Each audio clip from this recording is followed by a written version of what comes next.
So it's only few days since AFF have decided to sack Igor Stimac. And let's come to the timeline, how this thing happened. And also his sacking is also not handled very well, because problem in AFF right now, whatever they do, there is two three section at AFF who don't agree to each other. Now there is executive committee members have come on record and said, we were not asked by AFF committee to sack Igor Stimac, and that committee doesn't have a power to sack the head coach. So again, everything AFF has done in last, this new regime has done, Kalyan Chaube, under the leadership of Kalyan Chaube, first Saji, then Satya now, always have big questions, and we will come towards the sacking part, but let's start. 2019 was the year, January was the month when India played, I think, Asia Cup after 8 years. We played in 2011. We didn't win anything. We played first game against Thailand, against Stephen Constantine, and the era of Stephen Constantine will be also kind of era where he rebuilt the Indian football team. When he came in 2015, Indian football team was the worst situation in last 10-15 years. We were ranked 172 in 2015, and there was a FIFA World Cup qualifiers was about to start, but India was not there in the round 2 directly. By the way, our ranking was so low that India was needed to play the playoff to reach the round 2. And before Stephen Constantine, there was Wim Kormans, which is, I think, was one of the worst era of Indian football team last 10-15 years. His era of results was very bad. Even he was a great coach, the eye tactically and technically. He's currently now, I think, one of the technical directors for the AFC.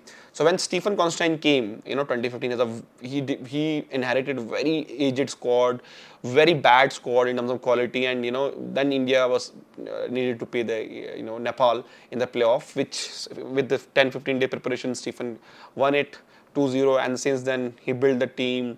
They planned the friendlies and the qualifiers accordingly. That he took India to 96th in the FIFA ranking, took India to the AFC Asian Cup after 8 years. And when the draw happened, it was UAE, India, Thailand, and Bahrain. And I think when the draw happened, it was a decent draw for India, but I think Thailand was better in terms of preparation, in terms of the squad, in terms of the football at that time. And India started the Asia Cup, boom, 4-1, defeated Thailand, and we were played decently against UAE. Bahrain was game where many heart got broken, and Pranoy gave that penalty in 86 minutes. India got knocked out. Stephen Constantine kind of made his mind that he don't want to continue during that Asia Cup, and I think the reason for him was maybe that he felt that he can't contribute it more, because the kind of support it needed from 170 to 96, then 96 to maybe 70 or 80 or maybe 60s is different, right? The kind of support system, the kind of football ecosystem support he needed, it was different. So AFF knew that Stephen will leave after the Asia Cup, so they decided after the Asia Cup they will open the the coach application. And just to go back, when Stephen was appointed, Stephen went head to head with Ashley Westwood for the head coach appointment. Eventually, Stephen was selected based on his international coaching experience.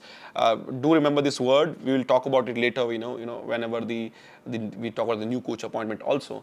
So when Igor Stimac and the job appointment was public by AFF at that time under Kushal Das and Abhishek Yadav.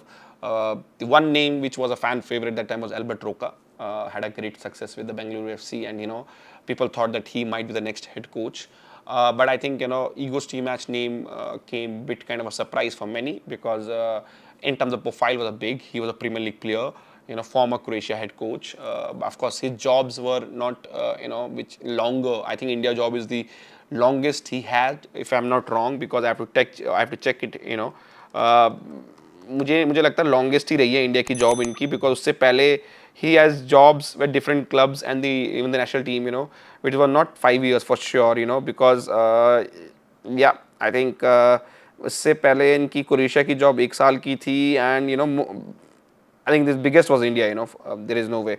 बाकी jobs 1 से 2 साल का period था Stimac का, and when Stimac was appointed, there was some controversy also, right? But controversy happened in 2 parts. One part was the Albert Roca section complained that he was not given a chance to prepare for his presentation and everything, and then the reports came at that time that he was not even allowed to give his presentation, or something that the amount of time was given was not good enough to him to prepare the presentation. Whereas on the other hand, Steve Match kind of came to India and gave his presentation through from airport, and I think it was not clarified at that stage. But at the same time, there was a huge uproar in the Indian social media, especially by the Croatian fans on Reddit, especially Indian football Reddit. There was some post made on his past career as a coaching, and which kind of also made lots of headlines in the social media at that time among the fans. But Igor Stimac came, I think, and his first press conference, still remember that he wants to take India to the different level. He wants to play attracting football, because I think whole pitch for Igor Stimac was also to play a better football than what Stephen Constantine team was playing. I think some fans were not liking what Stephen team used to do, play counter-attacking football, play fluid and fast football, don't keep the ball for a very long period, and that's how Stephen team was. And Stephen, another complaint from Stephen Constantine team was the selection of players. Some of the informed players were not selected, because I think he kind of decided his team by the time 2017 or 2018 happened, that he knew that which kind of players he want to take to the to the Asia Cup. So when Igor Stimac came, I think it was 2019 Hero Continental Cup, where he was first given the first tournament for him, and he started with the uh, uh, era in terms of playing style. People liked him. It was more 4-2-3-1. India was keeping the ball. There's some players who were not getting called up started getting calls, because he was rebuilding the team again. Remember, India was around 96, 97 at that time in FIFA ranking, and it was a India kind of started struggling for goals since he came on, right? We didn't score many goals, especially in first part. And I remember then we went on to play Kings Cup also in Thailand, where we defeated Thailand again in 1-0. And but not the goals were still kind of looking drying up for him, because and then at that time the feedback was that he's changing the style, tactics also. They want to keep the ball more, they want to penetrate more, they don't want to go long a lot, they want to put less crosses, kind of put a more of cutbacks in the box. So that was kind of the feedback was given at that time. And he gave lots of debuts. We remember Narendra, we remember somebody like Rahul Bheke coming into team, Brendan coming into team, Sahel coming into team.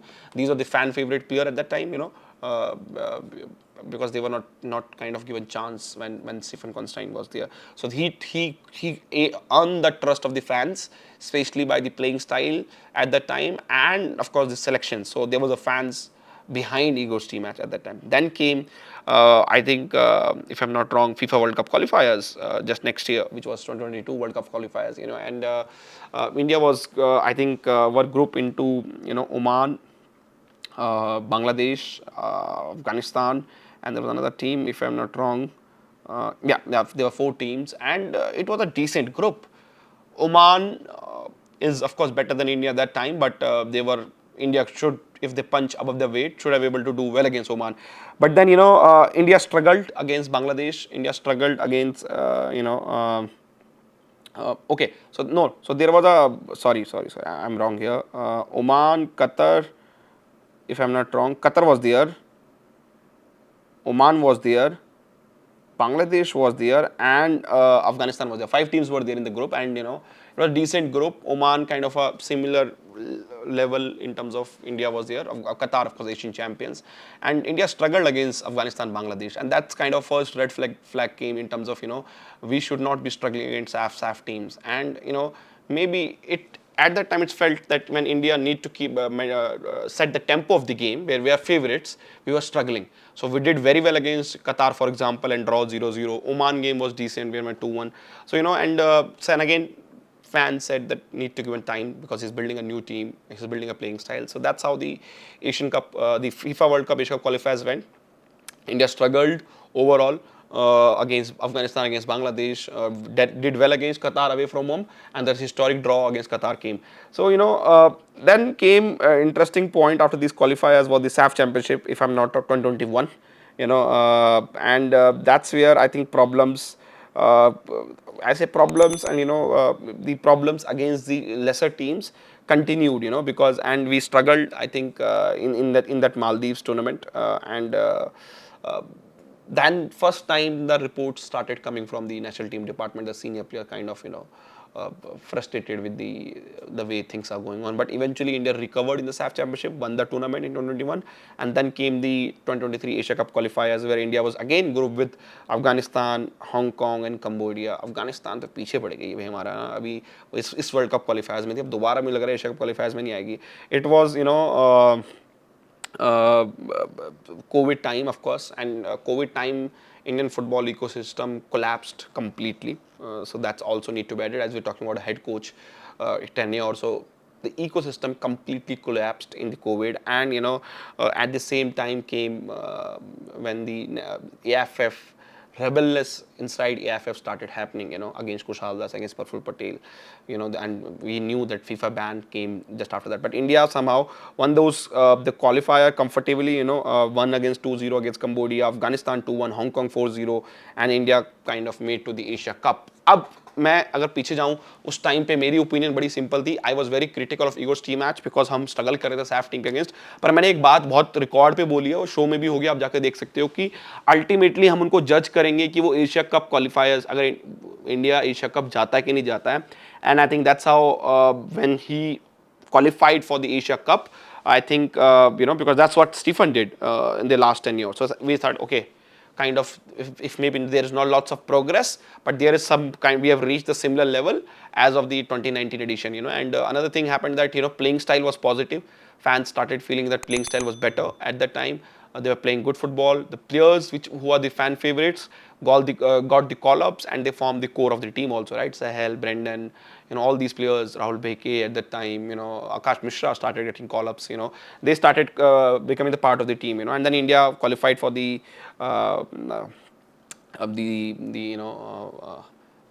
Asia Cup. Now, अभी तक सब बढ़िया चल रहा था. It was looking like a dream movie for Indian football. Of course controversies थी, up and downs थे, but I think everything was in under control. So 2022 was the year when things started going down, and I think, I've said this past, I don't blame just Ego's team match for what happened in the FIFA World Cup qualifiers. This is the important part. You guys need to watch it properly and take notes accordingly, because 2022 Covid का साल था. AFF में ban लगा हुआ था, ban लगने वाला था. बाय द वे CEO जो सुप्रीम कोर्ट ने कमिटी अपॉइंट की थी, वो AFF हाउस चला रही थी. वहाँ से अलग अलग कॉन्ट्रोवर्सी. तो कोई भी इंचार्ज नहीं था इंडियन फुटबॉल का, राइट, इंडियन फुटबॉल टीम का. तो एज ए हेड कोच आप स्ट्रगल कर रहे हो कि आप किससे कम्युनिकेट करो, किससे बात करो. सो अपेरेंटली क्या हुआ, if I am Feb season खत्म हो रहा था, 21-22 सीजन खत्म हुआ. FSDL, who is the right holders of marketing holders of Indian football, owns ISL, got in touch with Ego's team match to plan the calendar for the next season. So this was the 23-24 season.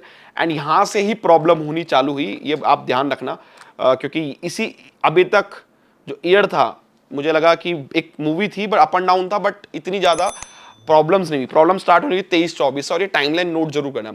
सो ईगोस team match met FSDL officials, I think FSDL CEO and another official from FSDL, they plan out season कि कैसे plan करना है season, considering next year Asia cup है, Asian games है, और FSDL को ISL भी करना है. क्लब्स अपने प्लेयर्स छोड़ेंगे नहीं नॉन फीफा विंडोज पे, जो होगा एशिया कप की प्रिपरेशन के लिए और एशियन गेम्स के लिए.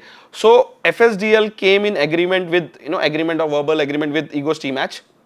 इन्होंने ये प्लान आउट किया था उस टाइम पे, और ये मैंने बात पहले बताई, दोबारा बता रहा हूँ कि जो 3 फीफा विंडो होंगी, सितंबर, अक्टूबर, नवंबर विंडो में होने थे फीफा वर्ल्ड कप क्वालिफायर्स, जो नए वाले साइकिल्स के हैं. और सितंबर और अक्टूबर में ये बोला गया था कि इंटरनेशनल विंडो, ये डिसाइड किया था कि इंटरनेशनल विंडो में कोई भी मैचेस नहीं खेले जाएंगे इंडियन टीम के, और ISL को उस टाइम ऑन रखा जाएगा, सो दैट बाद में मैं आपको बताऊंगा क्यों ऑन रखा जाएगा. एंड एशियन गेम्स में टीम जाएगी, पर एशियन गेम्स में ईगोस टीम मैच ने ISL के कोचेस को एंड ISL को बोला कि वो सुनील छेत्री, गुरप्रीत सिंह संधू आपके फर्स्ट चॉइस प्लेयर्स नहीं लेके जाएंगे.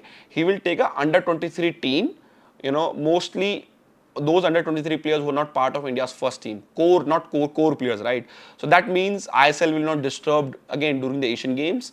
They will be have access to their top players. So this kind of agreement was made between the FSDL and Igor Stimac and ISL coaches also with Stimac. So ये चीज हो गया और ये बहुत वेल नोन फैक्ट है. And I think वो जो स्टीमैच ने ईमेल का रिप्लाई भेजा है जो खेलना की वेबसाइट पे आपने पढ़ाई है उस पर आप जाके देख भी सकते हैं कि उन्होंने उस बात को भी पॉइंट आउट किया. फिर क्या हुआ, फीफा बैन आया.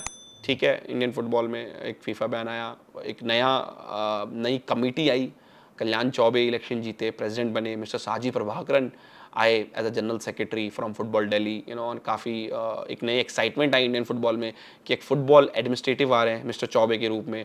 ही is a part of BJP, is a ruling party. So again there was a positive vibes. पर ये पॉजिटिव वाइब्स ज़्यादा देर तक रही नहीं, specially with the national team, right? Because Indian football already बहुत स्ट्रगल करने लग गया था. यूथ लीग्स बंद थी, आई लीग स्ट्रगल कर रहा था, वुमेंस फुटबॉल स्ट्रगल कर रहा था. तो कैसे आगे जाएंगे ये नहीं पता था. तो स्ट्रेट अवे आई थिंक नए एएफएफ रिजीम को ये लगने लगा कि हम लोगों को media announcement, media handling, PR better करनी चाहिए. तो बट आप ये तो आप कर सकते हो ना, एडमिनिस्ट्रेटिव में करो, बट आप नेशनल टीम को इस पर्पस के लिए मत यूज करो कि आपको अपनी इमेज सुधारने के लिए या अपने नंबर बनाने के लिए नेशनल टीम को यूज कर रहे. तो होने क्या लग गया था नेशनल टीम के साथ, इंडिया ने ट्राई सीरीज खेली मार्च में विच ईगो स्टीमैच की टीम जीती. फिर आया हीरो कॉन्टिनेंटल कप समर में, वो इंडिया ने जीता. सैफ चैंपियनशिप आया, वो इंडिया ने जीता. 3 टूर्नामेंट इंडिया ने जीत लिए. ठीक है, अब अगले सीजन की बात आई. अगले सीजन की बात में ये हुआ कि साजी प्रभाकरन जो जनरल सेक्रेटरी थे उन्होंने अरेंज कर दिया मेड्रिका कप एक फीफा विंडो में. और एक फीफा विंडो में कल्याण चौबे ने अरेंज कर दिया किंग्स कप. ठीक है, ठीक है, अच्छी बात, आप इंटरनेशनल गेम अरेंज कर रहे हो इंडिया के लिए. पर वो चीज़ करने से पहले, ऐसे ईगो स्टीमैच ने अपने ईमेल पे भी लिखा है कि उनसे पूछा नहीं गया, क्योंकि ईगो स्टीमैच ने ऑलरेडी आईएसएल एंड एफएसडीएल को ये बोल दिया था कि मैं इस 2 विंडो पे इंडियन टीम को नहीं बुलाऊंगा. सो आप आईएसएल कंटिन्यू कीजिए. कैलेंडर वैसा प्लान हो गया था. जब ये मेड्रिका कप की अनाउंसमेंट आई, किंग्स कप की अनाउंसमेंट आई, आईएसएल क्लब्स और आईएसएल और एफएसडीएल मिलके काफ़ी गुस्सा हो गया, यार आप तो हमें ये चीज़ बोल रहे हो और आपने ये चीज़ कर दिया. फिर आया एशियन गेम्स का saga. By the way, Asian games के लिए अगर आपको रूल का पता है कि एशियन गेम्स में सिंपल रूल बोलते हैं इंडियन गवर्नमेंट का कि टॉप, अगर आप टीम स्पोर्ट्स में हो तो आपको या तो मेडल कंटेंडर होने चाहिए आप, या आप टॉप 8 फीफा अपनी नॉट रैंकिंग, एशियन रैंकिंग्स में होने चाहिए अपने स्पोर्ट्स में to go to the Asian games. ठीक है, तो काफ़ी अगेन हर बार होता है. 2014 2018 में भी हुआ था, इंडिया नहीं गई थी. फिर कल्याण चौबे जी ने कोशिश करी कि भैया मैं एशियन गेम्स के लिए इंडियन टीम को लेके जाता हूँ. एंड वो आई थिंक एशियन गेम की टीम ऑलरेडी सेलेक्टेड थी, जिसमें छेत्री, गुरप्रीत, ये सब लोग सीनियर प्लेयर्स नहीं थे. फिर मिस्टर चौबे की मीटिंग हुई साई के साथ और उन्होंने देखा कि सीनियर प्लेयर, तो उन्होंने सीनियर प्लेयर्स ऐड कर दिए. ये बात भी ईगो स्टीमैच ने अपने ईमेल रिप्लाई में डाली है कि मेरी टीम चेंज कर दी गई मेरे से बिना पूछे. जो एशियन गेम्स की टीम थी बेसिकली, वो जिसकी बात कर रहे थे. इससे क्या हुआ, अगेन आईएसएल कोचेज, फिर आप बोल के आपने एग्रीमेंट कर लिया था आप सीनियर प्लेयर को नहीं बुलाओगे. एंड वहाँ पे पूरे इकोसिस्टम में खटास से एक लड़ाई सी चालू हो गई. एशियन गेम्स में इंडिया गया, मेड्रिका कप में इंडिया गया, किंग्स कप में इंडिया गया. तीनों टूर्नामेंट में कुछ खास हुआ नहीं, एंड इन 3 टूर्नामेंट के बीच में ईगो स्टीमैच का जो कॉन्ट्रैक्ट था वो ऐसा था कि एशिया कप में उनका कॉन्ट्रैक्ट खत्म हो रहा था और उनको बोला गया था अगर आप क्वार्टर फाइनल में जाओगे तो आपको कॉन्ट्रैक्ट एक्सटेंशन ऑटोमेटिक मिल जाएगा. बट उन्होंने, एनीबडी उस जॉब में होगा तो चाहेगा कि भैया लॉन्गर फ्यूचर सिक्योर हो.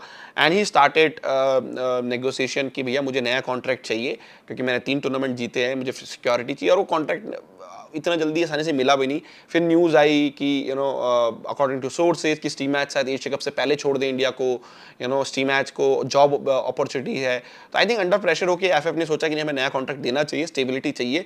और अभी तक जैसे न्यूज़ निकल के आ रही थी कि उनको एक नया कॉन्ट्रैक्ट दिया गया, जनरल सेक्रेटरी ने एक नया कॉन्ट्रैक्ट दे दिया.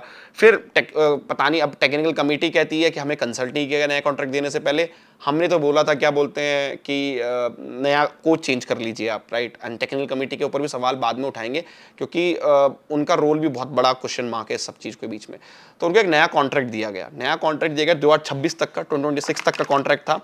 उसके ऊपर ऑफकोर्स इंक्रीमेंट उनको मिला, प्लस उस कॉन्ट्रैक्ट के साथ उन्होंने कुछ डिमांड रखी थी. वो डिमांड्स थी कि जैसे उनकी नेशनल टीम के मैनेजर हैं वेलू, नेशनल टीम के एनालिस्ट हैं जॉय, उनके साइकेट्रिस्ट हैं, 3 स्टाफ की जो सैलरीज वगैरह हैं उनको सॉर्ट आउट किया जाएगा, उनको एक लॉन्ग मतलब अच्छा कॉन्ट्रैक्ट दिया जाएगा, ये भी डिमांड थी जो उस टाइम पे साजिद प्रभाकरन ने on behalf of AFF agree करी।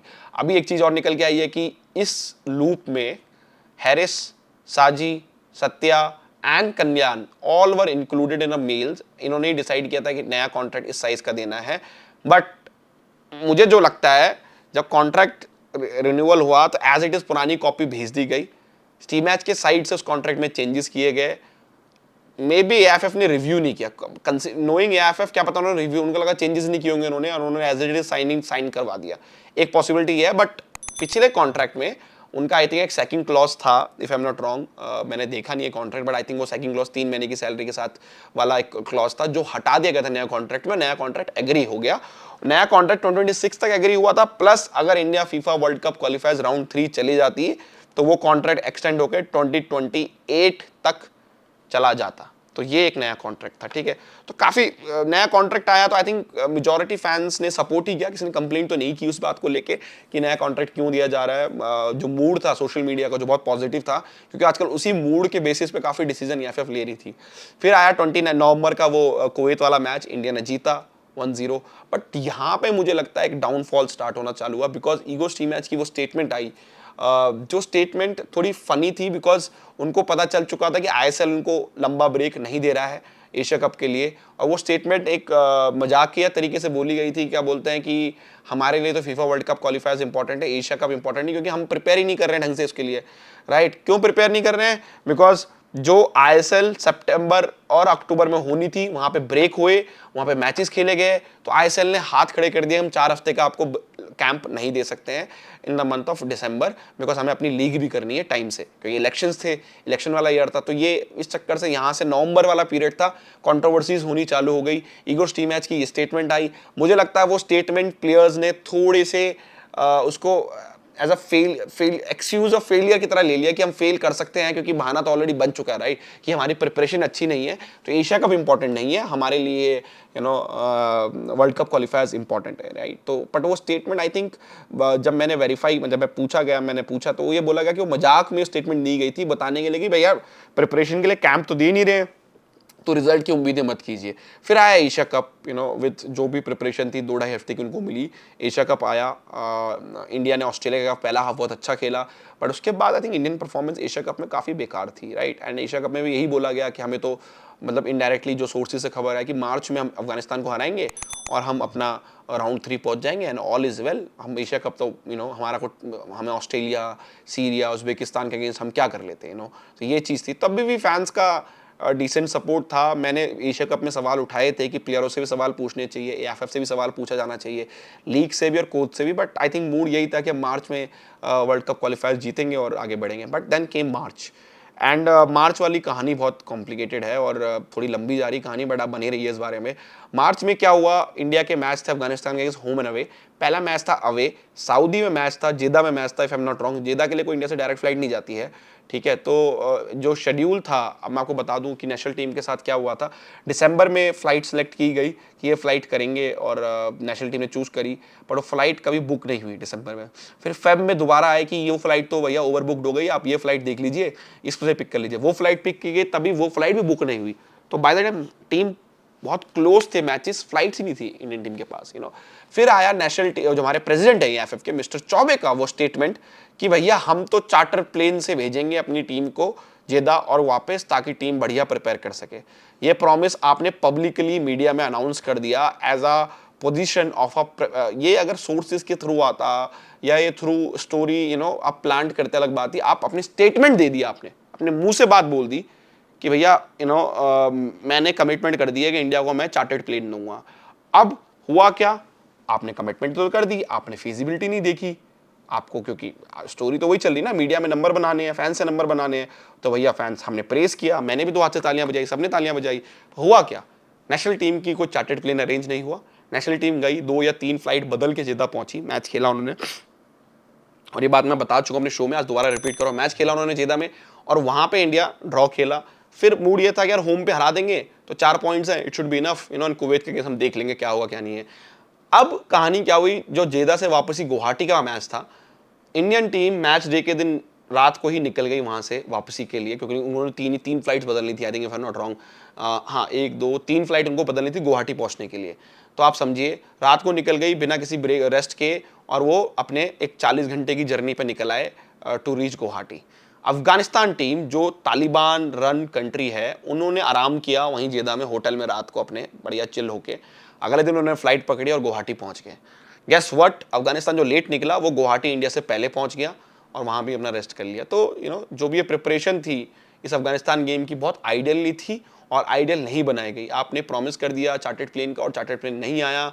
आपका जो डिपार्टमेंट है, नेशनल टीम डिपार्टमेंट है, आपका लॉजिस्टिक डिपार्टमेंट है, वो क्या कर रहे थे, उन्होंने टाइम से फ्लाइटें क्यों नहीं बुक करी, ये किसी को नहीं पता। और ये कोई सवाल पूछता भी नहीं, राइट, क्योंकि अल्टीमेट तो सबको लगता है कोच की रिस्पॉन्सिबिलिटी है, पर जो कोच के पीछे सपोर्ट चाहिए उसकी रिस्पॉन्सिबिलिटी किसकी है, उसका जवाब अभी तक नहीं मिला। हेड कोच तो जा रहे हैं, हमें पता है ईगोर स्टीमैच जा रहे हैं, बट एएफएफ प्रेसिडेंट जो हैं उनको खुद के ऊपर भी, उनके रोल के ऊपर, एग्जीक्यूटिव कमेटी के ऊपर, टेक्निकल कमेटी के ऊपर और जो उनकी बाकी स्टाफ है उसके ऊपर सवाल बहुत ज्यादा उठता alongside are players also. तो इंडिया हार गया अफगानिस्तान से 2-1 एंड वहां पे हो गई जैसे कहते हैं पनौती होगी हमारे साथ कि अब भैया अब क्या होगा, अब तो कुवैत को हराना बहुत जरूरी है। वो सिचुएशन क्या बनी कि कतार जीत गई थी तो कतार क्वालिफाई कर गई। फिर जब कुवैत से मैच की प्रिपरेशन है, छेत्री जी ने अपना अनाउंसमेंट, रिटायरमेंट अनाउंस किया, काफ़ी पॉजिटिव वाइब बनी, 55,000 लोग आए कोलकाता के सॉल्ट लेक स्टेडियम में। उस मैच के अराउंड आप देखोगे तो बहुत पॉजिटिव वाइब थी, मुझे लगा प्लेयर मोटिवेटेड होंगे, पर इंडिया ने अच्छा नहीं खेला उस मैच में। इंडिविजुअल गलतियां बहुत थी, आई डोंट नो क्या है, पर इंडिया वो मैच ड्रॉ खेल गया कुवैत से। पर इंडिया के लिए सिचुएशन क्या बनी कि अदर साइड कतार ने यंग टीम अनाउंस कर दी थी और कतार अफगानिस्तान से ड्रॉ खेल गई।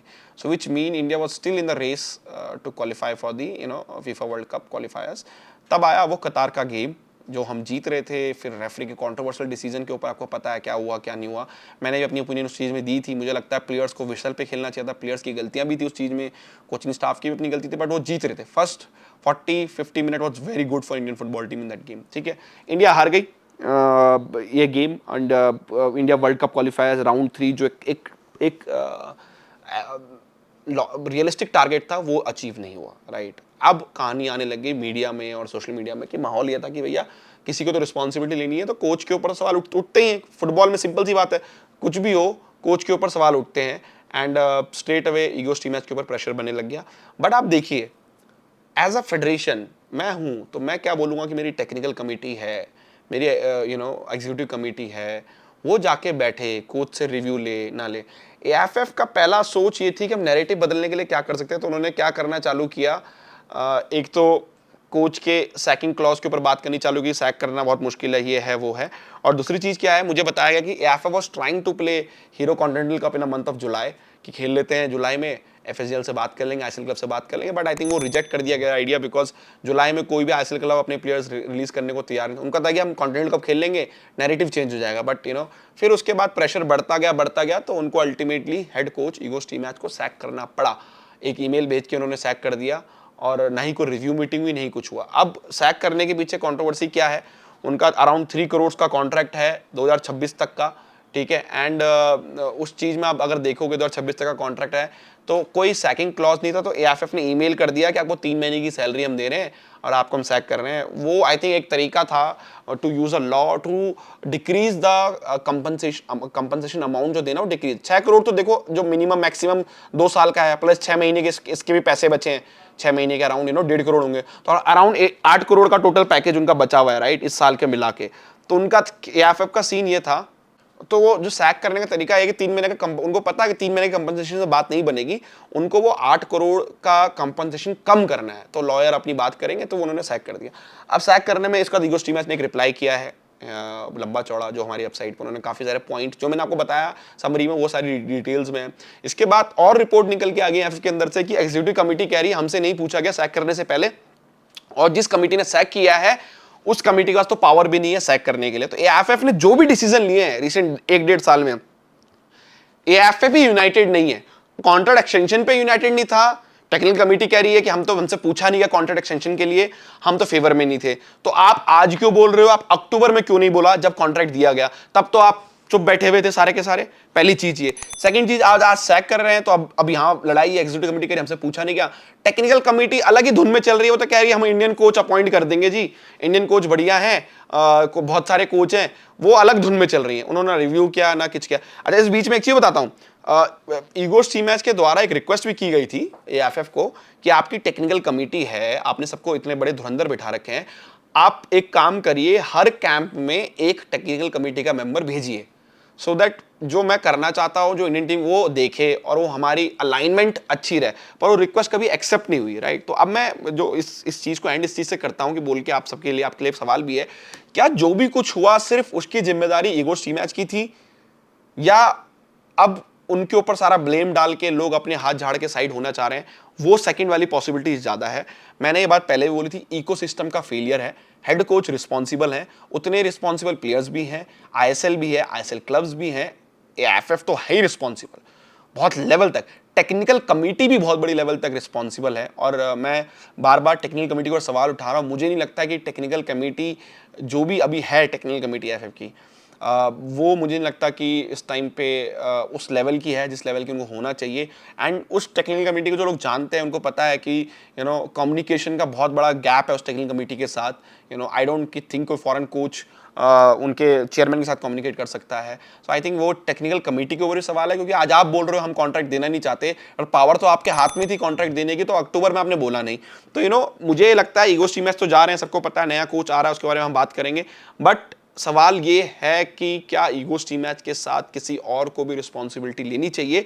इस सब के बीच में ईगो स्टीमैच ने एक बात और बोली कि मैं जाने को तैयार हूं जीरो कंपनसेशन के साथ, अगर मेरे साथ और भी जो लोग रिस्पॉन्सिबल हैं वो रिस्पॉन्सिबिलिटी लें और वो भी जाएं। उनका सीधा मतलब था एएफएफ में जो भी टॉप ऑफिशियल हैं, मिस्टर चौबे, या आपकी टेक्निकल कमेटी, जो भी बंदे हैं वो भी रिस्पॉन्सिबिलिटी लें, वो भी गलती माने और वो भी जाएं, तो मैं भी फ्री ऑफ कॉस्ट चले जाऊंगा। बट वो नहीं जाए और एएफएफ ने उनको 3 महीने के साथ अब भेजा। अब ये केस लंबा चढ़ेगा, आई थिंक कहानी फेवर में स्टीमैच की जाएगी, contract wise, legal wise he is very much kind of protected जो उस चीज में है। एंड आई थिंक मुझे नहीं लगता कि वहां पे ज्यादा मौका है। सारी लड़ाई इस बात की होगी एफएफ की साइड से कि कम कंपनसेशन कैसे पे करें ईगो स्टीमैच को। तो अब आ जाते हैं नए। मैं उम्मीद करता हूँ आपको ये काफी लंबा वीडियो हो गया, बट देख के जो डिटेल्स देना चाह रहा था, ये बातें हमने डिस्कस करी है शो में अगेन एंड अगेन, बट आज मैंने एक कंप्लीट वे में कर दिया, so that everybody get an realistic idea कि क्या चल रहा था। और सिर्फ शायद हेड कोच को ब्लेम करना अच्छी बात नहीं है।